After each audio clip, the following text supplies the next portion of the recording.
Josh, what advice are Petersen reps giving customers to help survive these pandemic market conditions? Well, very good question. As we know, it's a little bit of unpredictable times, and what we're trying to encourage our contractors to do, as well as our people inside, is to maintain a thorough project management from bid process to completion.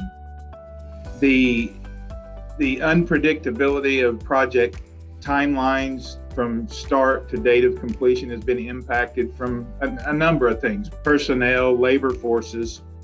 But the more we stay on top of the project, making sure we get submittals in a timely manner, making sure we assist them in color selection and explain lead time challenges that are being presented from inventory, the better result we'll get at the end game as far as a project completion date that's satisfying to the general contractor, or to the builder, or to the owner.